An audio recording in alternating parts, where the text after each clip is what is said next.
Welcome to a fireside reading of David Copperfield by Charles Dickens, Chapter 10, Part 1. I become neglected and am provided for. The first act of business Miss Murdstone performed when the day of the solemnity was over and light was freely admitted into the house was to give Peggotty a month's warning. Much as Peggotty would have disliked such a service, I believe she would have retained it for my sake in preference to the best upon earth. She told me we must part, and told me why, and we condoled with one another in all sincerity. As to me or my future, not a word was said, or a step taken. Happy they would have been, I dare say, if they could have dismissed me at a month's warning too. I mustered courage once to ask Miss Murdstone when I was going back to school, and she answered dryly she believed I was not going back at all. I was told nothing more. I was very anxious to know what was going to be done with me, and so was Peggotty, but neither she nor I could pick up any information on the subject. There was one change in my condition which, while it relieved me of a great deal of present uneasiness, might have made me, if I had been capable of considering it closely, yet more uncomfortable about the future. It was this. The constraint that had been put upon me was quite abandoned. I was so far from being required to keep my dull post in the parlour that on several occasions, when I took my seat there, Miss Murdstone frowned to me to go away. I was so far from being warned off from Peggotty's society that, provided I was not in Mr. Murdstone's, I was never sought out or inquired for. At first I was in daily dread of his taking my education in hand again, or of Miss Murdstone's devoting herself to it, but I soon began to think that such fears were groundless, and that all I had to anticipate was neglect. I do not conceive that this discovery gave me much pain then. I was still giddy with the shock of my mother's death, and in a kind of stunned state as to all tributary things. I can recollect, indeed, to have speculated at odd times on the possibility of my not being taught any more, or cared for any more, and growing up to be a shabby, moody man, lounging an idle life away about the village, as well as on the feasibility of my getting rid of this picture by going away somewhere, like the hero in a story, to seek my fortune. But these were transient visions, daydreams I sat looking at sometimes, as if they were faintly painted or written on the wall of my room, and which, as they melted away, left the wall blank again. "Peggotty," I said in a thoughtful whisper one evening when I was warming my hands at the kitchen fire, "Mr. Murdstone likes me less than he used to. He never liked me much, Peggotty, but he would rather not even see me now, if he can help it." "Perhaps it's his sorrow," said Peggotty, stroking my hair. "I am sure, Peggotty, I am sorry too. If I believed it was his sorrow, I should not think of it at all, but it's not that. Oh, no, it's not that." "How do you know it's not that?" said Peggotty after a silence. "Oh, his sorrow is another and quite a different thing. He is sorry at this moment sitting by the fireside with Miss Murdstone, but if I was to go in, Peggotty, he would be something besides." "What would he be?" said Peggotty. "Angry," I answered, with an involuntary imitation of his dark frown. If he was only sorry, he wouldn't look at me as he does. I am only sorry, and it makes me feel kinder." Peggotty said nothing for a little while, and I warmed my hands, as silent as she. "Davy," she said at length. "Yes, Peggotty?" "I have tried, my dear, all ways I could think of, all the ways there are, and all the ways there ain't, in short, to get a suitable service here in Blunderston. But there's no such a thing, my love." "And what do you mean to do, Peggotty?" says I wistfully. "Do you mean to go and seek your fortune?" "I expect I shall be forced to go to Yarmouth," replied Peggotty, "and live there." You might have gone farther off," I said, brightening a little, "and been as bad as lost. I shall see you sometimes, my dear old Peggotty. There. You won't be quite at the other end of the world, will you?" "Contrary ways, please God," cried Peggotty with great animation. "As long as you are here, my pet, I shall come over every week of my life to see you. One day, every week of my life." I felt a great weight taken off my mind by this promise. But even this was not all, for Peggotty went on to say, "I'm a-going, Davy, you see, to my brother's first, for another fortnight's visit, just till I have had time to look about me and get to me something like myself again. Now, I've been thinking that perhaps, as they don't want you here at present, you might be let to go along with me. If anything short of being in a different relation to everyone about me, Peggotty excepted, could have given me a sense of pleasure at that time, it would have been this project of all others.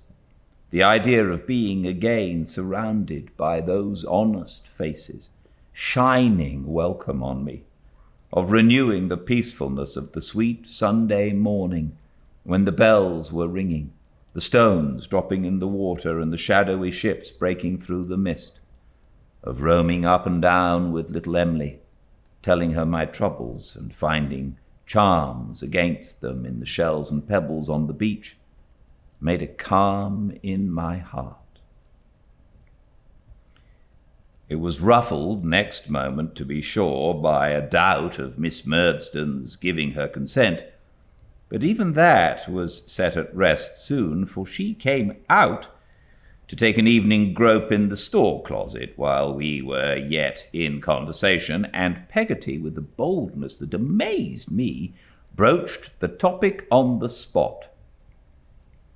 "The boy will be idle there," said Miss Murdstone, looking into a pickle jar, "and idleness is the root of all evil.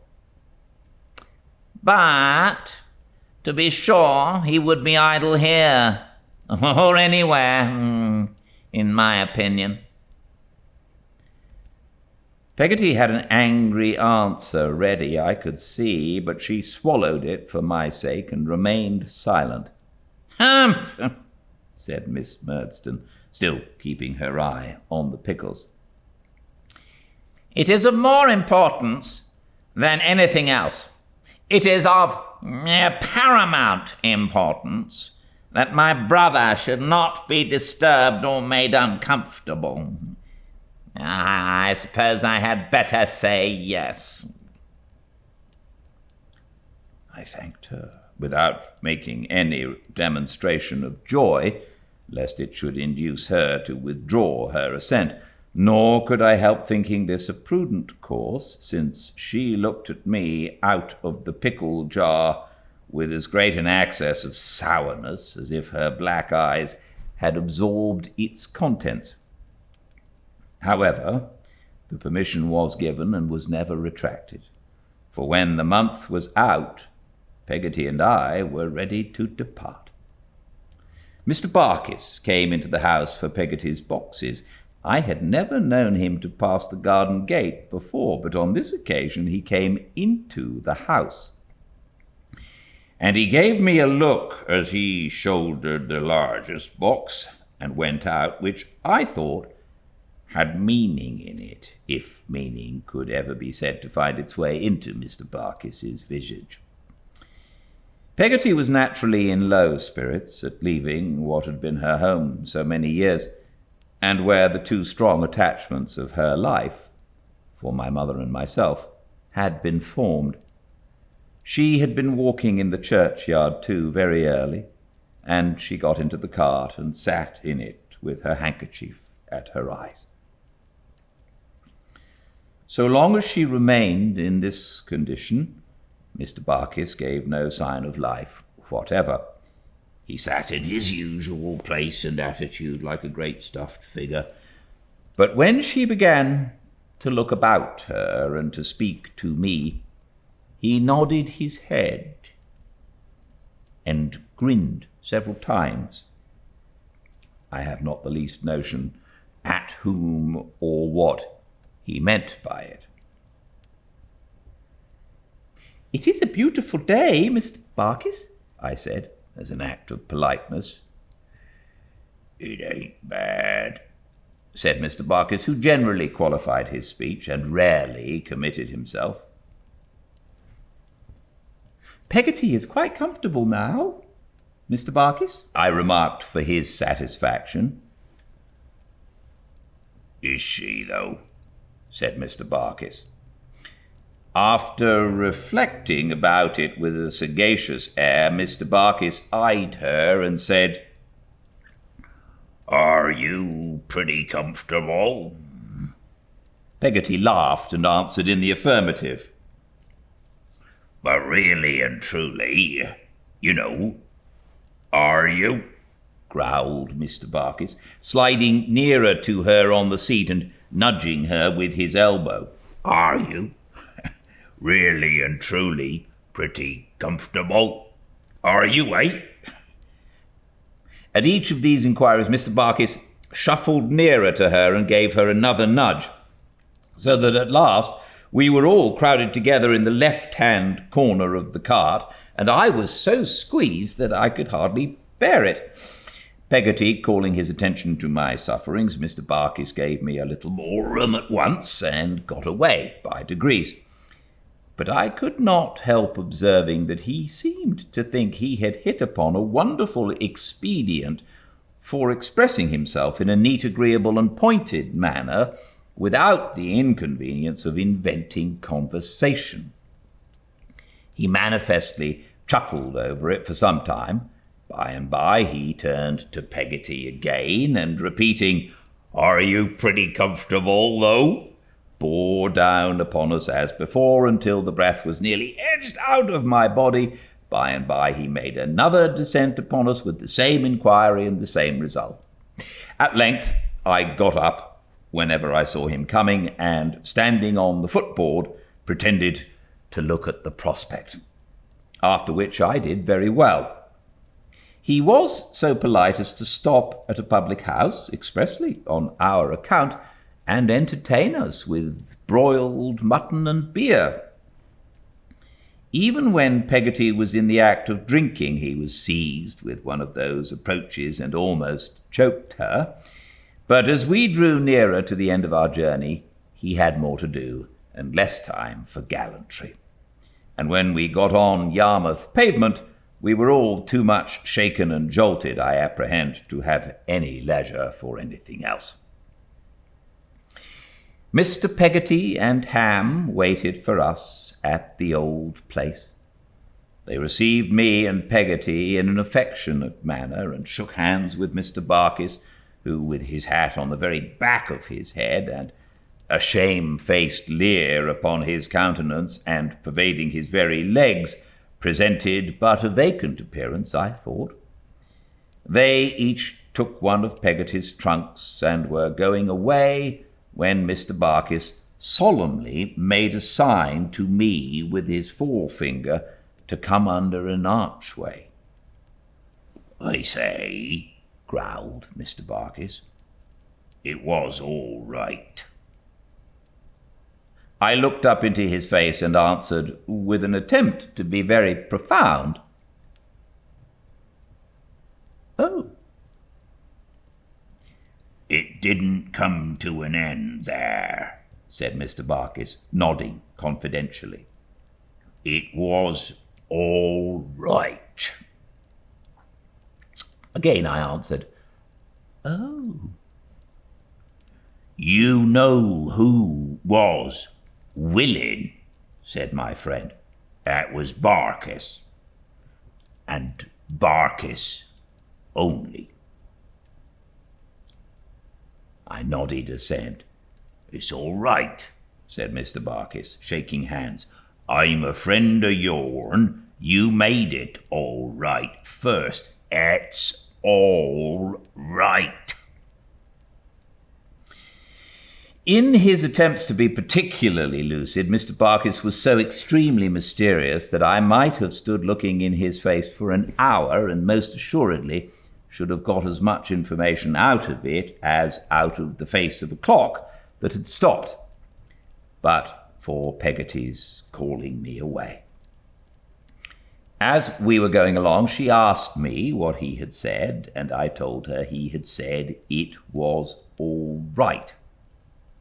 "Like his impudence," said Peggotty, "but I don't mind that." "Davy dear, what should you think if I was to think of being married?" "Why, I suppose you would like me as much then, Peggotty, as you do now," I returned after a little consideration.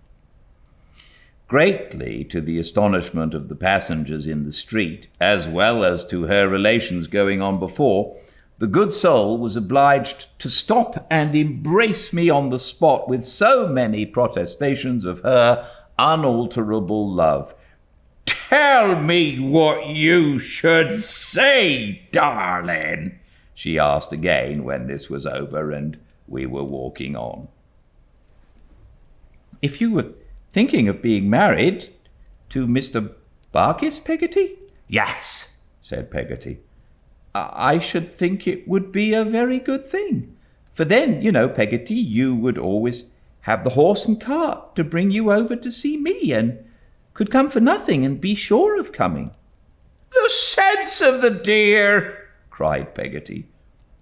"What I have been thinking of this month back. Yes, my precious, and I think I should be more independent altogether, you see, let alone my working with a better heart in my own house than I could in anybody else's now. I don't know what I might be fit for now as a servant to a stranger, and I shall be always near my pretty's resting place," said Peggotty, musing, "and be able to see it when I like. And when I lie down to rest, I may be laid not far off from my darling girl." We neither of us said anything for a little while. "But I wouldn't so much as give it a thought," said Peggotty cheerily, "if my Davy was any ways against it. Not if I had been asked in church 30 times 3 times over and was wearing out the ring in my pocket." "Look at me, Peggotty," I replied, "and see if I am not really glad and don't truly wish it," as indeed I did, with all my heart. "Well, my life," said Peggotty, giving me a squeeze, "I have thought of it night and day every way I can, and I hope the right way. But I'll think of it again and speak to my brother about it, and in the meantime we'll keep it to ourselves, Davy, you and me. Barkis is a good plain creature," said Peggotty, "and if I tried to do my duty by him, I think it would be my fault if I wasn't. If I wasn't pretty comfortable," said Peggotty, laughing heartily. this quotation from Mr. Barkis was so appropriate and tickled us both so much that we laughed again and again, and were quite in a pleasant humour when we came within view of Mr. Peggotty's cottage. Oh, don't you just love Peggotty? Thank you for joining me, and I do hope you can join me again. I read every day at 5 Pacific at Fireside Reading on Instagram, and all the chapters are uploaded to the YouTube channel Fireside Reading.